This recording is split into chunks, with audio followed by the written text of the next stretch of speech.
تسلیم کر رہا ہے، اور وہ مجھے نصیحت کرتا ہے کہ آپ تو مولوی صاحب شریف آدمی ہیں، آپ سیاست کیوں کر رہے ہیں؟ اب یہ وہ لوگ ہیں کہ جو سیاست کے لغوی معنی کو بھی نہیں جانتے، ان کو یہ بھی علم نہیں ہے کہ سیاست اردو کا لفظ ہے یا فارسی کا ہے یا عربی کا ہے، یہ بھی ان کو علم نہیں ہوتا، لیکن وہ سیاست مدار کہلاتے ہیں۔ کیا ہمارے علماء نے آج پاکستان میں عام آدمی کے شعور کو بیدار کیا؟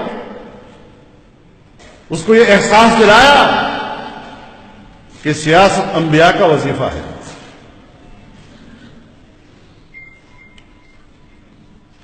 رسول اللہ صلی اللہ علیہ وسلم کے ہاتھ میں آخری سیاسی نظام تھا، کامل اور مکمل سیاسی نظام۔ كانت بنو اسرائیل تسوسهم الانبیاء كلما هلك نبی خلفه آخر ولا نبی بعد وسيكون بعد خلفاء فيكثرون، میرے بعد جانشین آئیں گے، بڑی تعداد میں آئیں گے۔ ہمارے علماء کرام کو ایک ہی حدیث یاد ہے کہ العلماء ورثۃ الانبیاء۔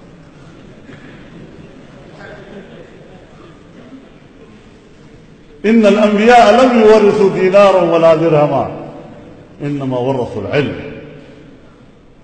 بس اب اس کے بعد مصلی پر اس کے بغیر کوئی کھڑا ہو جائے، جرت تو کر لو کہ مولوی کے مصلی پر کوئی کھڑا ہو کے آ جائے، یہ پیغمبر کا مصلی ہے، اس کا وارث عالم ہے۔ قرآن اور حدیث کے درس میں عالم دین کے علاوہ کوئی مسجد میں بیٹھ کے جائے، تم ہوتے کون ہو؟ یہ تو مسند ہے رسول اللہ کا، اور اس کا وارث میں ہوں، تم نہیں ہو۔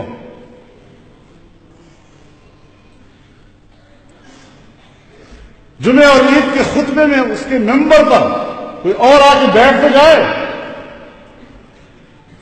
یہ رسول اللہ کا ممبر ہے، اس کا وارث میں ہوں۔ العلماء ورثۃ الانبیاء۔ اگر وراثت کے لفظ سے آپ سمجھتے ہیں کہ ہم انبیاء کے وارث ہیں، تو خلافت کے لفظ سے آپ یہ کیوں نہیں سمجھتے کہ پیغمبر کے جانشین ہم ہیں؟ وَسَيَكُونُ بَعْدُ خُلَفَاء، میرے بعد جانشین آئیں گے، میرے بڑی تعداد میں امت کے اندر آئیں گے۔ سیاسی حوالے سے پیغمبر کی جانشینی کا تصور کیوں مفقود ہو گیا ہے علماء کرام کے ذہن اور دل سے؟ اس احساس کو دوبارہ زندہ کرنا ہے، پھر جا کر آپ سیرت النبی کا جلسہ کریں تو ہم مانیں گے آپ حق ادا کریں۔